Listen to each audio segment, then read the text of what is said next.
अब जो सामाजिक स्तरीकरण के हैं इसमें कुछ बेसिस होते हैं, यानी वो आधार जिस आधार पर समाज में स्तरीकरण पाया जाता है।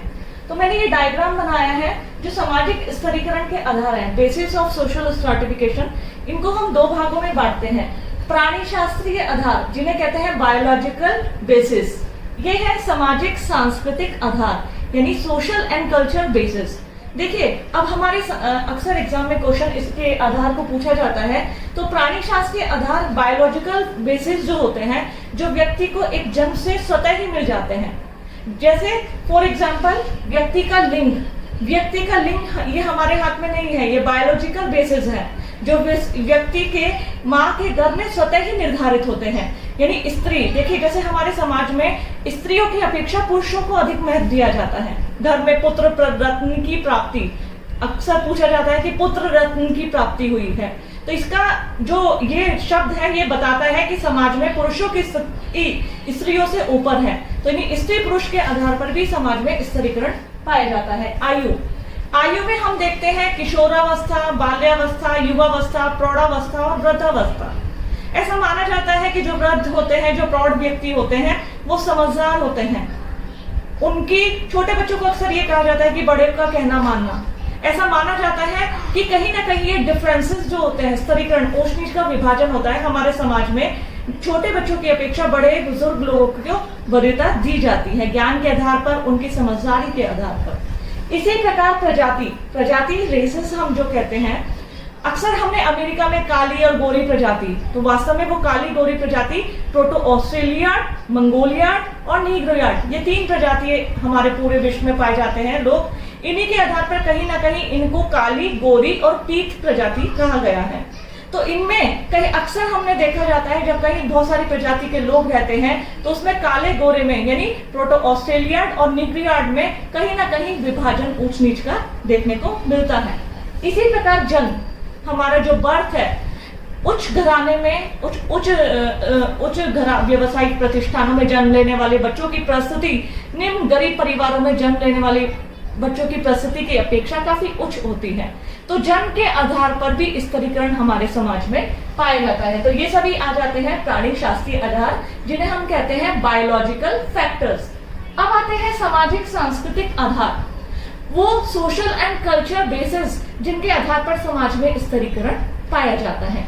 उन सोशल एंड कल्चर बेसिस में हम सबसे पहले संपत्ति यानी व्यक्ति के पास जो धन है, जो चल और अचल संपत्ति है, जिस व्यक्ति के पास जितनी अधिक संपत्ति होती है उसे हम कहते हैं कि ये बहुत अमीर है।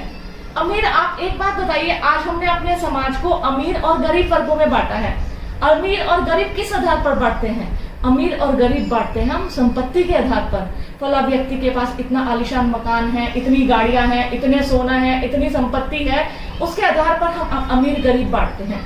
तो हो गया यहाँ पर विभाजन, अमीर वर्ग आ गया उच्च वर्ग में और गरीब वर्ग या वंचित वर्ग आ जाता है निम्न वर्ग में। तो संपत्ति के आधार पर विभाजन।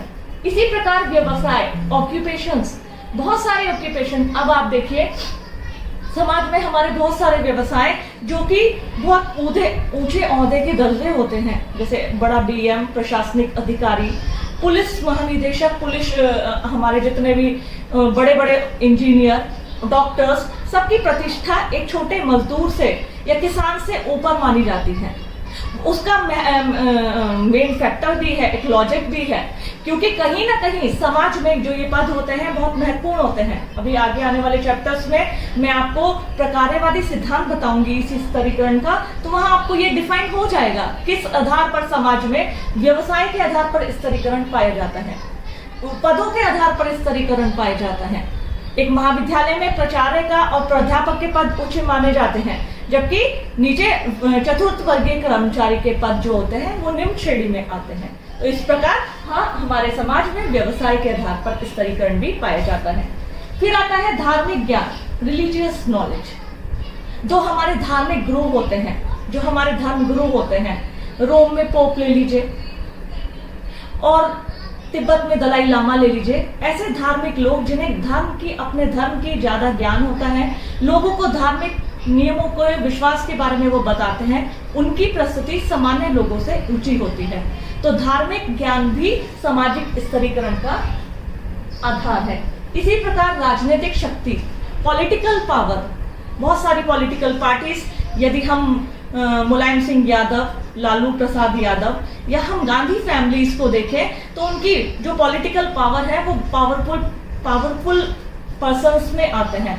उसके पीछे कारण है क्योंकि पीढ़ी दर पीढ़ी उन्हें विरासत में वो शक्ति मिली है, उन्हें वो पार्टी मिली है जिसके आधार पर वो आगामी निर्वाचन में इलेक्शन लड़ते हैं, जीतते हैं और समाज के ऊंचे पदों पर पहुंच जाते हैं। तो ये जो पॉलिटिकल पावर है ये भी सामाजिक स्तरीकरण का आधार है। और जितना भी बच्चों मैंने ये बताया है किसमें, सामाजिक स्तरीकरण के आधार, बेसिस ऑफ सोशल स्ट्रैटिफिकेशन, बहुत सिंपल है, प्राणी शास्त्रीय आधार यानी biological basis and social and cultural basis, दो आधारों पर बांटा गया। उन्हें बायोलॉजिकल बेसिस को लिंग, आयु, प्रजाति, जन और सामाजिक सांस्कृतिक आधार को संपत्ति, व्यवसाय, धार्मिक ज्ञान और राजनीतिक शक्ति। आगे आने वाले चैप्टर्स में इसी प्रकार मैं आपको और भी टॉपिक्स बताती रहूंगी। Have a nice day.